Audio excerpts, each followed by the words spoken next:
the former H-Rap Brown Imam Jamil Amin. Shukran. Alhamdulillah. Shukran. You want to move the picture?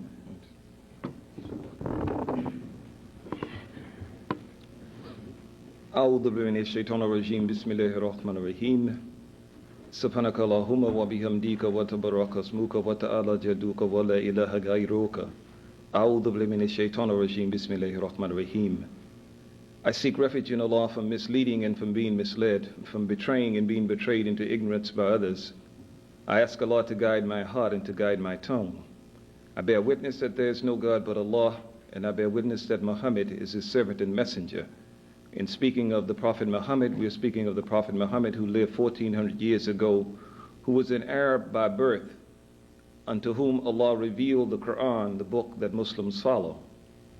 There is a chapter in the Quran, and it is the shortest chapter in Quran. It is 3 verses. And it says, the Arabic of which is, Wal Asri, Inna l-insana lafi khusri illa alladhina amanu wa amilu salihati wa tawassaw bil haqqi wa tawassaw bis sabr. The English translation renders this, by the token of time and through the ages, verily man is a loser, except those who are given to righteousness and who counsel each other to truth and who counsel each other to patience. It is in this context that I would like to approach the topic that has been given to me to speak on, and that all of the speakers have spoken on, concerning new visions for the upcoming decade. And in fact, when we look at it and we reflect, we find out that the vision of righteousness is not a new vision, but it is a vision in which Allah has implanted within man an aspiration that gives him the guidelines by which he may struggle or to be successful in struggle. The only thing that changes is time. There is a tradition of the Prophet, may Allah be pleased with him, that says that man abuses the vicissitudes of time, the changes of time, and Allah says, and he is time. So the whole thing that shows a lack of stability, of fluidity, is the fact that there will be different times, but the aspiration, the vision, the whole sense of what struggle is about will remain the same. And it is about trying to draw a nearness to your Creator, trying to draw in nearness to the Creator. Again, Allah says, He has created man and jinn but to worship Him. He has created the mankind and the jinn but to worship Him. Again, it is in this context that we begin to understand what the real struggle is about, what the sense of struggle is about, what our mission is about. And in this sense that Allah subhanahu wa ta'ala begins to give us guidelines so that regardless of what time we may have been born in, what era we might find ourselves in, the guidelines will be the same as to what will bring about success, how we could be successful in this life.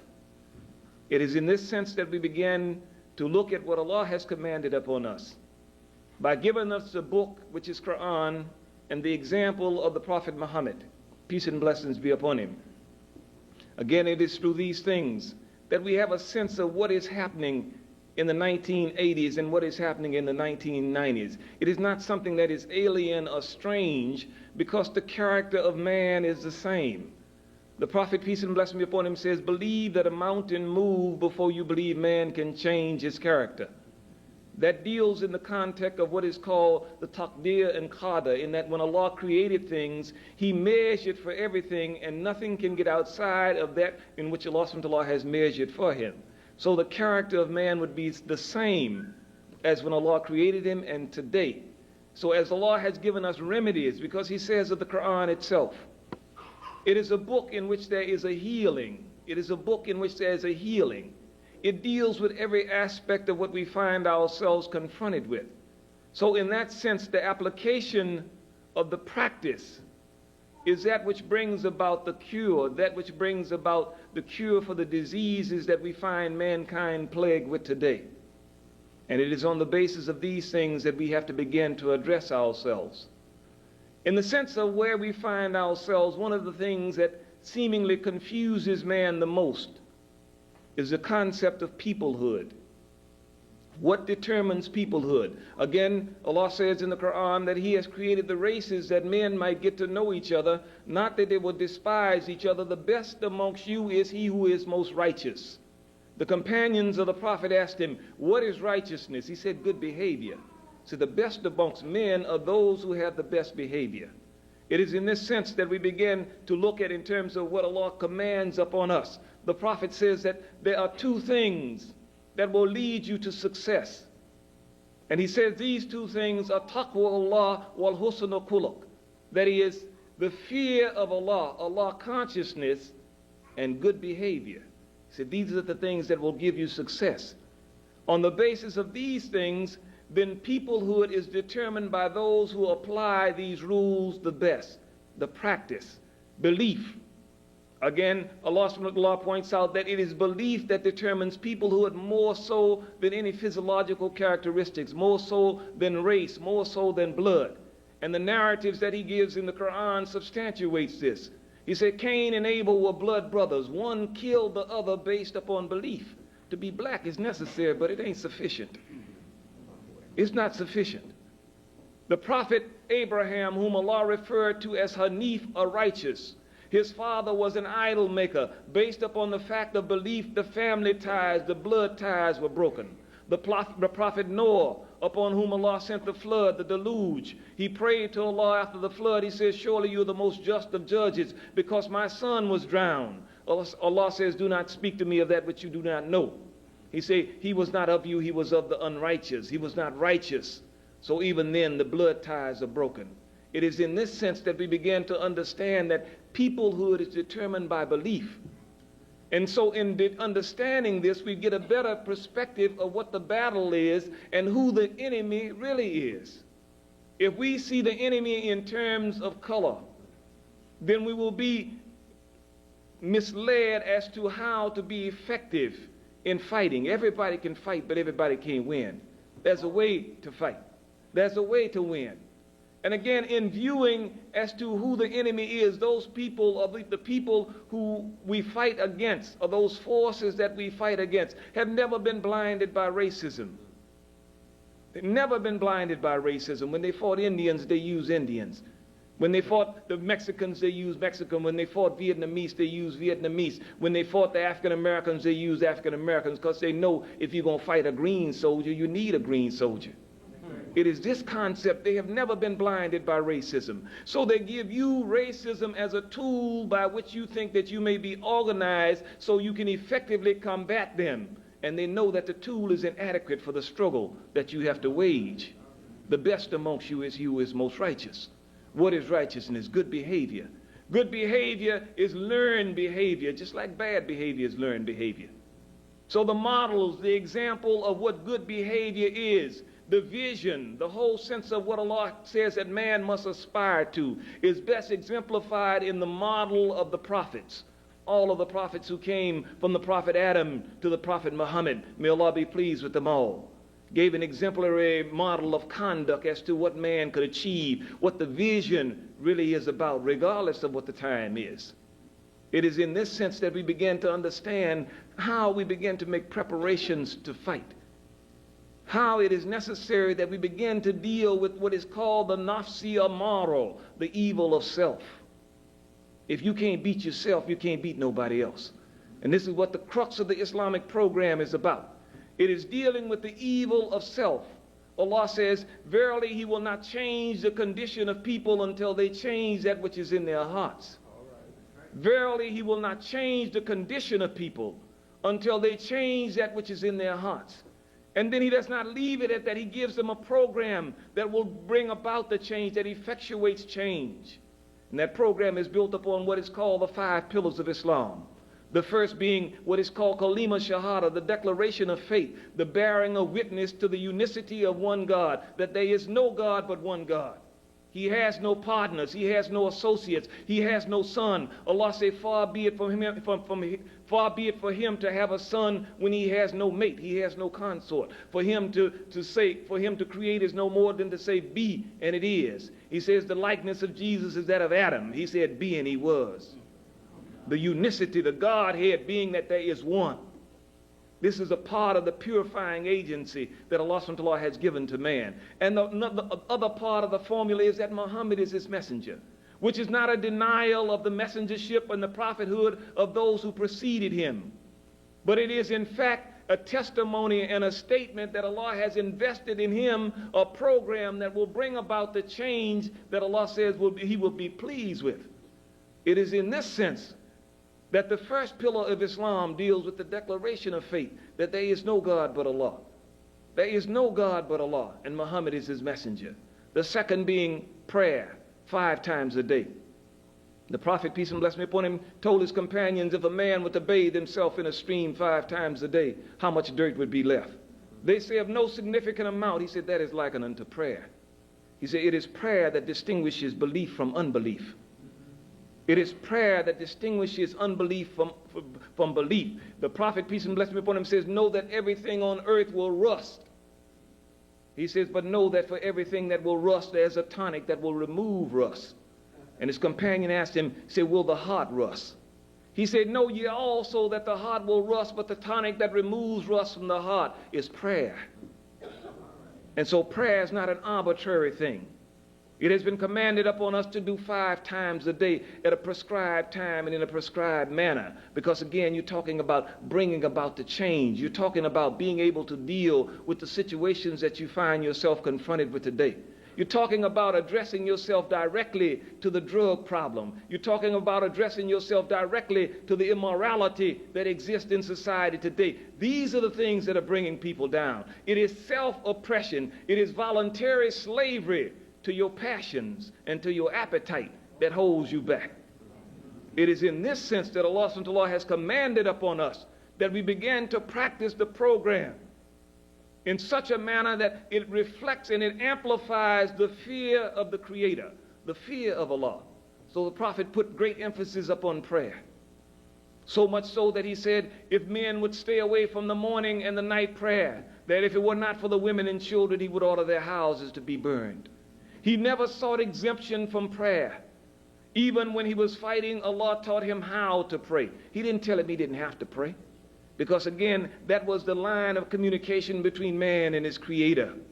That is his strength. That is how he develops the strength that is necessary. And when Allah subhanahu wa ta'ala begins to allow that change to occur within his heart, he begins to understand the importance in terms of prayer, in the relationship to the battle, to the struggle that he constantly wages. For Allah says he has created man but to worship him. And verily, man has been created into toil and struggle. That it is a part and parcel of the development that you encounter in this life that you must struggle. So therefore, in this sense, the best struggle, the best way to be able to struggle deals with following the guidance. So Allah subhanahu wa ta'ala gave us a book that deals with how to develop oneself. He says prayer. It is prayer that distinguishes belief from unbelief. It is not a small thing. It is a pillar in Islam. It is a thing that brings about the change that's necessary. So therefore, the vision that you talk about can be accomplished, can become a reality. Prayer as a pillar. Fasting. Allah subhanahu wa ta'ala says that he has given us fasting. He has commanded fasting on us as he has commanded it on those before us, that we may learn self-restraint. And now is a time in which you begin to appreciate self-restraint. What is self-restraint? What does it have to do with being able to fight successfully? Again, the fast of a Muslim is that he abstains from food, water, and drink, and the lawful relationship that he has with his mate. The Prophet said concerning fasting, that know that there is a charity for everything, and the charity that you pay for your health is to fast. For the first time in the history of this country, the Surgeon General came out with a report that said that the Americans are digging their grave with their teeth. The greatest cause of disease is gluttony. Who says that you have to eat 3 meals a day to be healthy? It began to speak to the whole sense of being practical about governing what you take into yourselves. Again, fasting is a charity that you pay for your health. The whole sense of how the food chain has been poisoned relates directly to how we find ourselves, our perspective, how we understand and see things. Because in terms of the food, The food has been polluted and the food has been poisoned. For example, we look at meat, something that everybody likes to deal with the whole concept of eating the meat because you think that it makes you healthy. But when you look at the meat that has been inoculated with certain antibiotics while it is living and have been given certain kinds of stimulants to the hormones to make it reproduce at a faster cycle or to make it grow in size, then you begin to understand the problems that you have in people who eat those meats.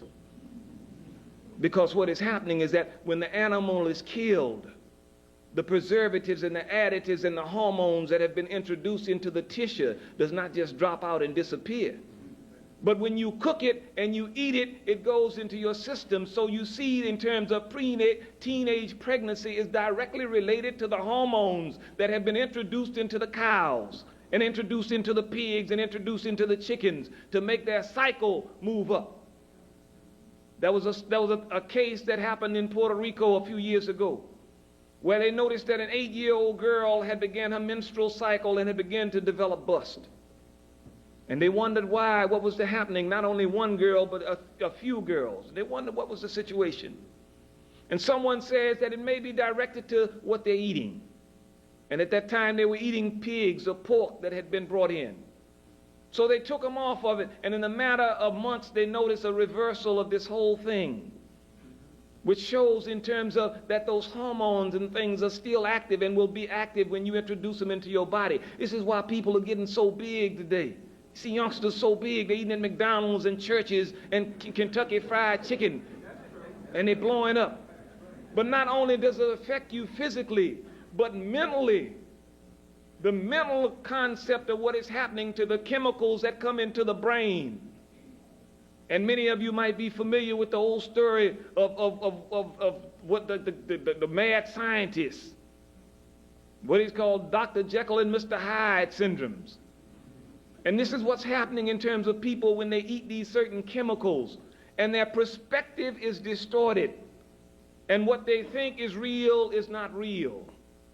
So much so that anyone with any understanding of age is in time understand that his story has ended unless you believe that his story continues. His story has ended. It is a time for truth. It is a time to address yourself on the basis of that which is right. Again, in terms of the foods that you eat and the diseases that they bring about.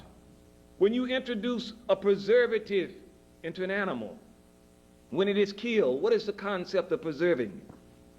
It is so that it will have a long shelf life, so it can be shipped from one end of the country to the other without showing any signs of deterioration. Whereas Allah has put within an animal or any meat that is killed, within 3 days it begins to undergo a process of deterioration whereby the senses are alerted that it is not palatable. It is not fit to eat because it begins to turn green and begins to smell. So the dude comes in and he shoots it with a preservative just like you do with a dead body. He shoots it full of formaldehyde so it won't spoil. And then a man come behind him with the color and shoot red dye number 3 in it so the eyes won't be deceived and it'll look red and fresh when you go into Kroger's. And so what happens when you eat these preservatives in your body? If the role of the preservative is to allow meat to last so that it won't be attacked by the bacteria and the digestive fluids to break it down, then what happens is you begin to accumulate a waste within your body. And the waste becomes toxic. And the cells and the things that surround this, that encompasses it, the cellular structure and those things that come to support indigestion, some of the cells become mutant. They become stronger than other cells. And they begin to devour the other cells. That's what cancer is. That's all cancer is. It's what you're eating. The water has become so polluted that one has to think in terms of what Allah subhanahu wa ta'ala has said concerning the plagues that were sent upon Pharaoh's house. And then Allah subhanahu wa ta'ala say he turned his rivers into blood. And blood is impalatable. You can't drink blood and derive any nourishment from it. And you look in terms of the rivers today, and you find out that all of the things that affected Pharaoh in terms of the plagues are visiting a society that has gone away, in which there is no remembrance of Allah. When there is no remembrance of the Creator, then man goes overboard and he begins to legislate for himself laws. And in legislating his laws for himself, then he becomes concerned about his offspring getting the benefit of the power that he had. So therefore, the whole sense of balance is thrown off. And so Allah subhanahu wa ta'ala gives us the narratives and the examples in the time of Pharaoh and how he dealt with Pharaoh, saying he sent upon him plagues and locusts and frogs and the blood. And we look today and we see the same and the plagues in terms of the society today: AIDS, herpes, things that are directly related to an immoral kind of lifestyle. Allah says he will not change the condition of people until they change that which is in themselves. He will not change the condition of people until they change that which is in themselves. What does fasting have to do in terms of being able to enable us to survive the epidemic of plagues? In dealing with the food, fasting teaches us to abstain, to allow the body to cleanse itself. It teaches us the disciplines that are necessary to be able to survive a time when the balance has been thrown off. If a man got to eat 3 meals a day and he's chasing me, he's going to be in trouble because I don't fast 30 days. It is in this sense, the physical aspect of being able to fast and the benefits of the fasting. Fasting that you may learn self-restraint, the spiritual aspect of it, that you may learn discipline, control.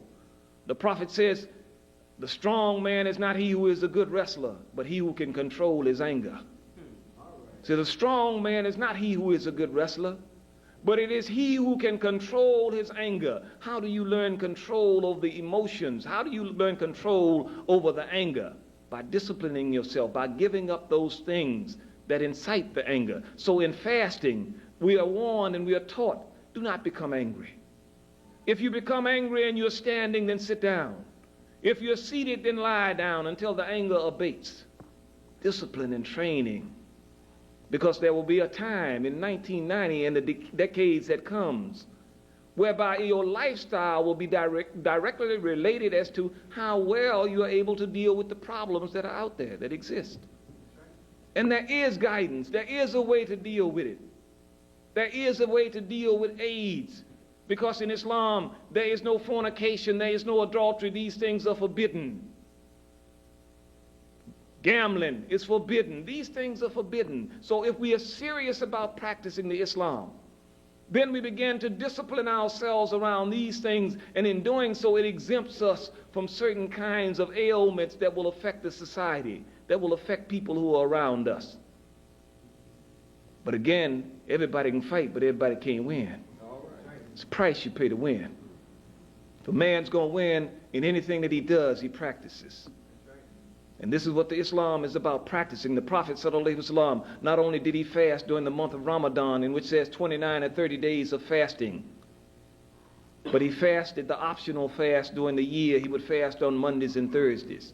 When we look into the Quran and we see in terms of the example of some other prophets, in their fasting, some of them would give up talking. They would give up talking. Why? As an example to us who might have problems with our tongues. Because the Prophet, peace and blessing be upon him, says the 2 things that lead to the hellfire. There are 2 things that will lead to the hellfire. And it is the 2 hollow things. The tongue or the mouth and the private parts. These are the things that lead to destruction. So to gain a control over these things, Allah gives us examples in the Quran. There were prophets, when they fasted, they gave up talking. The only thing they would say is, I am fasting. So what it does, it begins to discipline you around a certain level of cleanliness. It takes away from you obscenity, the cursing, which blackens the heart. These are the things that break down and undermine the household, because we don't have any control. We have learned bad behavior, and we have not learned or accepted the means by which we replace the bad behavior. That comes with practice. You don't just whoosh that off of you. You don't whoosh that off of you. All these years you've been exposed to it. You don't just wake up and whoosh it off of you. It's a practice that's necessary to begin to reverse that whole thing, to purge the heart of the desire to do things that is injurious to self. So therefore Allah subhanahu wa ta'ala says, this is the book, and it is guidance sure without doubt to those who fear Allah, who are steadfast in prayer, who believe in that which was revealed to the Prophet Muhammad and that which was revealed before his time, who give up the charity and in their hearts have an assurance of the hereafter. This is the book that will work for them. And again, it is on the basis of this practice that Allah subhanahu wa ta'ala allows us to make the change that's necessary, even to be able to perceive what time it is, to know what's happening. Because most of us, our understanding of what's happening comes as a result of what we get in the newspaper and on TV. They tell you what they want you to think is happening. And you go out and say, this is what's happening. So I don't believe nothing he say, but this is what's happening. So Allah subhanahu wa ta'ala gives us fasting as a means of reaching another level to deal with ourselves. Fasting that you may learn self-restraint. And in terms of the other pillar of Islam that deals with charity, zakat. Zakat literally means to take from what you have to purify that which you keep. The whole concept of developing a social consciousness. When we look at the other pillars, they dealing with self. And dealing with self in such a manner that we put ourselves in check and we begin to discipline ourselves around the strengths that we have. But then the whole sense of charity begins to push us into another era of wanting for our brother what we want for ourselves. The whole sense of being socially conscious. To be able to understand that whatever we have, the poor has a right in it. Whatever Allah subhanahu wa ta'ala has given us and entrusted us with, those people who do not have, they have a right in it. For Allah says, and zakat is for the poor and the needy and the wayfarer and the freeing of the captive and the recent convert, and for the keepers of zakat. So therefore Allah subhanahu wa ta'ala begins to broaden the whole concept of the social responsibility. Men are not benevolent by nature. It is a learned behavior that you become concerned for your brother. And again, the whole concept of brotherhood deals with those who believe as you believe.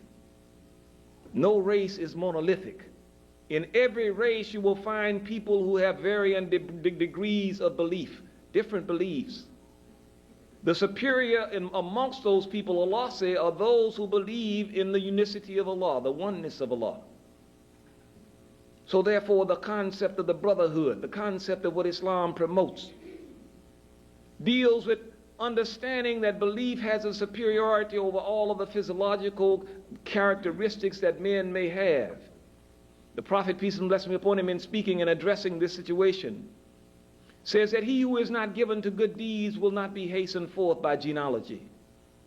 He who is not given to good deeds will not be hastened forth by genealogy. Don't make no difference who your daddy was, your grandfather was, your tribe was. So if you don't do good deeds, say you will not be hastened forth. You will not go forward. It doesn't make any difference what your bloodline is, because all come from two. He said all come from two. It is in this sense that Allah subhanahu wa ta'ala gives us a program. And this is what has been lacking amongst people. They have all kinds of slogans. They have all kinds of ideologies. But a program that deals with the necessary changes to bring about change. It is in this sense that men have come up short. A program. I have a dream is not a program. By any means necessary is not a program. That's not a program. You got, and it is criminal in 1989. You got people treating these things like they're programs. But they're not programs. What is the program that brings about the change? And again, this is what you have to address yourself to. This is what you have to be concerned about. For again, Allah says He will not change the condition of people. He will not change your environment until you change that which is in your heart, until you change your love for the environment. You know what the problem with drugs, man? You talk about drugs this and drugs that. Cocaine ain't the problem. It's the appetite that has been cultivated for those things that distort reality. It is that appetite that has been cultivated in this society, in this civilization, there is an appetite that has been cultivated to distort reality. Why? Because the prophet, peace and blessing be upon him, says, and this life, this world, is a prison for believers, but it is a paradise for unbelievers. So everything in this life, for those people who have no belief, is geared toward making them think that this life is the next life, is the hereafter. So after winning the Super Bowl, he said, I'm going to Disney World. Like Disney World is heaven. You hold the whole concept of drugs does the same thing. It gives that sense of distortion of reality, so he thinks that he is something else. And it runs the entire gamut, not only in terms of cocaine, but it goes all the way down in terms of alcohol. Allah subhanahu wa ta'ala has forbidden the intoxicants and games of chance. So there's good and bad in them, but the bad outweighs the good. Even the dude who considers himself the social drinker, even in terms of those people who advocate it as a means of religious function to say it is communion, so therefore the symbolism of drinking wine. You're distorting, you're messing with the mind. If it's unlawful, it's unlawful. If it intoxicates, the prophet says, if a lot of it intoxicates, then a little of it should be avoided. If a lot of it intoxicates, then a little of it should be avoided. But you're living in a society that has glorified intoxication, that has glorified it, and the athletes can no longer be champions against drug as long as they represent Miller beer and Coors beer. And the social programs that are introduced into the neighborhoods that we live in deal with the alcohol. So how you going to defeat drugs? And Coca-Cola says Coke is it. The real feeling. That's the real feeling. Coke is it. The subliminal seduction, because you ain't got no program to clean yourself with. No program that deals with cleansing the inner self. The prophet, peace and blessing be upon him, says prayer is the key to paradise, and the key to prayer is cleanliness. The key to prayer is cleanliness. And the purification deals not only in terms of the physical self, but the spiritual aspect, which deals with the intention, what is called niyat in Islam. Everything proceeds from intention. If the intentions are clean, even if you don't fulfill the action, then Allah says you'll get the reward. Because that's the source, that's the spring. It is in this sense that we have to address ourselves to a program that deals with the social ills that we find ourselves confronted with today. What is your program? What program cures and deals with alcoholism, that deals with drug addiction? What deals with it? A program out there that deals with it. Islam deals with it. Because Allah subhanahu wa ta'ala says concerning, again, and we reflect back to the Banu Israel, the children of Moses, and their love for the calf, because what has been cultivated for intoxicants is a love. And dealing with it and looking at it in terms of what Allah says concerning the Banu Israel and their love for the calf. They had such an inordinate love for this idol, for this calf, till Allah said He made them drink of the iniquity of the calf into their hearts. They couldn't break away from it. And so it is with intoxicants in African Americans. Anything that you tell them and intoxicate them, they down with it. A few years ago, they said banana peelings will make you high, and you had dudes smoking banana peelings. And that ain't no joke. That's real. Anything that you tell them will intoxicate them, they will be down with it. And this is the whole sense in terms of when the man pushed forward the concept, he says that religion is an opiate. Because in some instances, religion is, because it deceives the people and intoxicates them. And it doesn't deal with the real problems that they have. It just intoxicates them. And they go out there in a state of being, in the sense of it being intoxicated, and they go home, and when they come down, they got the same problems, and they don't know how to deal with it. No, the change comes from within. Verily, Allah will not change the condition of people until they change that which is in themselves. It's an old vision. The time might be new. But the vision is the same. The program is the same. Islam is not an ideology. By definition, the word ideology or ideology by definition deals with visionary thinking or dreams. Islam is a methodology. Methodology deals with a program, deals with a method that if it is applied will bring about desired results. This is what Islam is about. And it requires practice. It's not enough just to know about it, but to practice it, to get up in the morning, to go to the mosque to make prayer, the Fajr prayer. It is a prayer that is binding upon the men.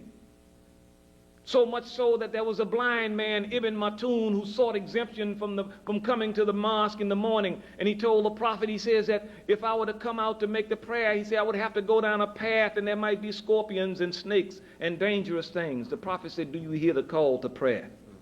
He said, yes. He said, then come to the mosque. It is binding upon those men because, again, in coming to prayer, the social process begins. For Allah says, and by those who range themselves in ranks and who could become therefore strong in repelling evil. By those who range themselves in ranks and you thereby become strong in repelling evil. You become a socially cohesive force.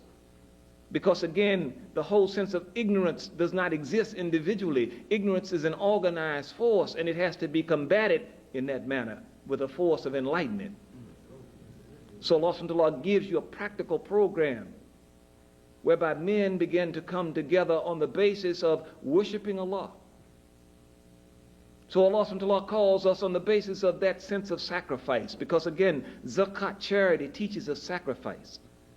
It teaches us to sacrifice. Then there's the pillar of Hajj, or the pilgrimage.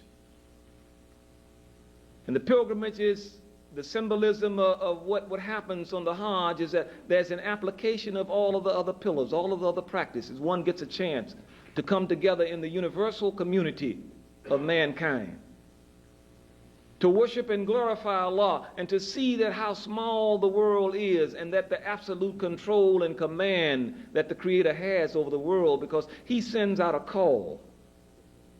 And in this life, we got a choice as to whether we answer the call or not. But He's showing that in terms of His control is that on the basis of a call, even with a choice, there are those who respond to the call. And in the next life, when there is death upon us and we don't have a choice, He said that everything will respond. When you don't have a choice, He said, then everything is going to respond.